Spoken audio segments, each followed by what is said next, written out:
Broadcasting out of Albuquerque, New Mexico, you're listening to The Low Blow on swfight.com. Jorge Hernandez with the Low Blow and Southwest Fight News. You got me out of retirement, man.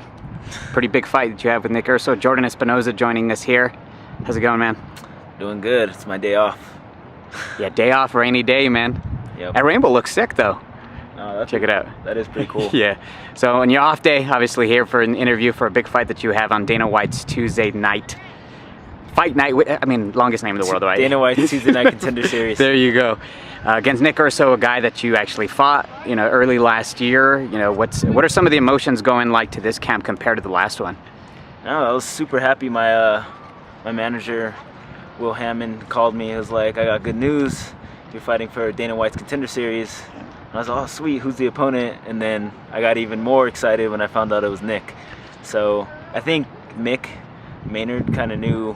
So he's had me and Nick on his card before in Legacy. And so I think he kind of knew there was something there, and he thought it'd be a good idea to rebook us. What are, I guess, some of the emotions? I know, before the last fight, there was a little, I guess, you sparked it off social media. Everyone was hype about that fight. This time, both of you guys are a little more reserved. What type of mentality are you going in this time around? I feel like, I don't know, I'm not a very bitter or angry guy. On the other hand, Nick seems like he's kind of that way, but I'm focused. I'm the best I've ever felt in and outside of the gym, mentally, physically. Yeah, there's nothing that needs to be said. We've fought before.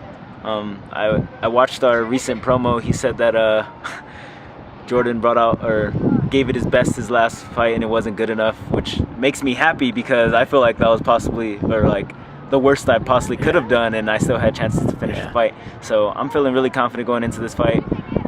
Nothing needs to be said. I'm looking to dominate, and I'm looking to get a finish, and I'm looking to get a contract.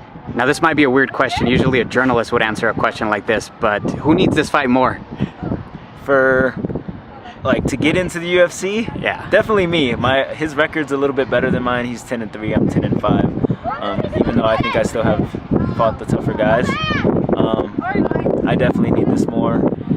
Racking up losses is never a good thing, so I do have more experience, just barely, but having 6 losses is not a good thing, so I would say me. Yeah. What's training camp like winding down here the last, 2 weeks?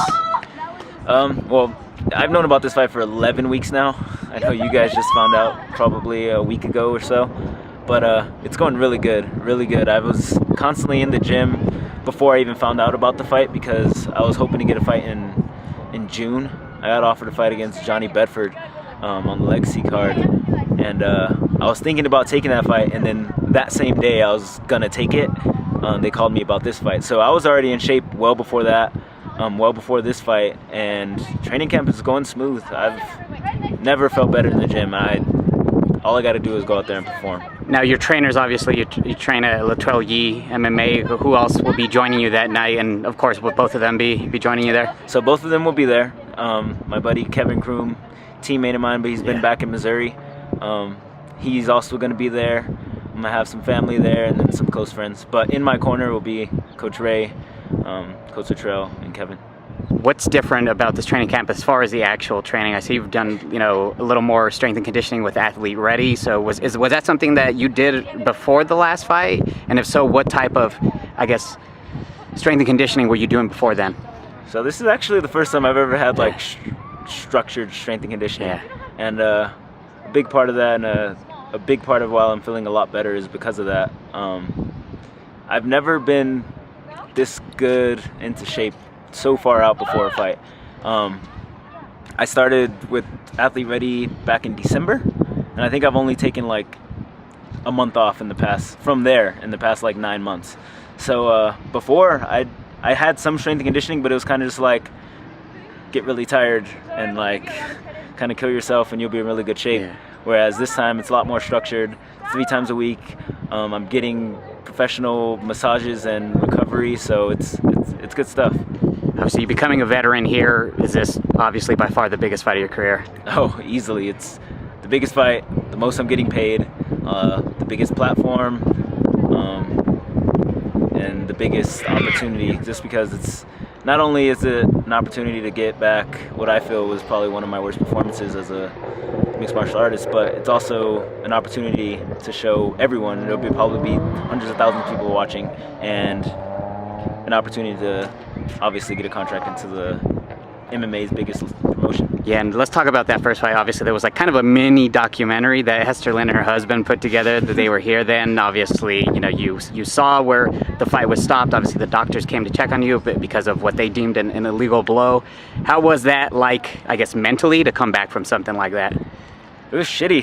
Yeah. I wanted to get a fight as soon as possible right after that, and I did. I fought like a month and a half later in Ohio, and I got a TKO victory, which was really big for me because I was pretty sad and down after that fight. I won't make any excuses. I fought like shit that fight, and if I would have got the TKO loss, I would have been just as sad and just as hurt. I mean, it affected me the same in my head.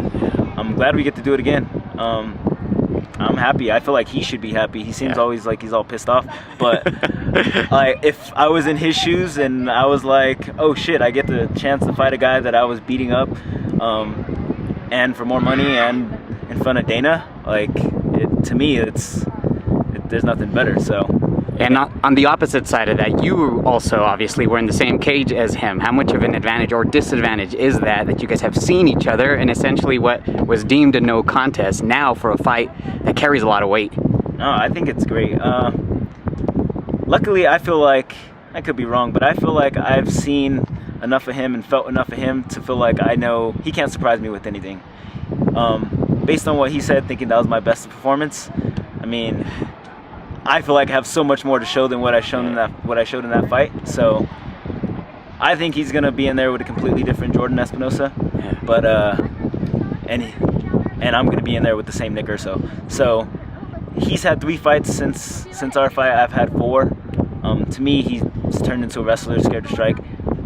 Whereas it's funny because with my wrestling background, my last 4 fights have all been on the feet. So I'm excited. Again, the fight is August 22nd, streaming live on UFC Fight Pass. What should people expect from you, especially if they've never seen you fight? I mean, if they've never seen me fight, you're gonna expect to see, like most people that watch me, I'm really fast, I'm really explosive, really mobile. I'm looking to get a finish this time for sure. Yeah. There hasn't been a finish on the show for the flyweight so far, so if that's still the case in a couple weeks here, I'm gonna get that finish and then yell it in Dana White's face. What will a contract mean to you? Oh, I mean everything. It would be a start. It would be an end of like the regional grindy chapter and the start of another chapter, working on becoming and beating the best guys in the world. Well, again, the fight is August 22nd. Jordan Espinosa here out of Albuquerque fighting another fighter based out of Albuquerque, Nick Urso. Best of luck, Jordan. Thanks, Jorge.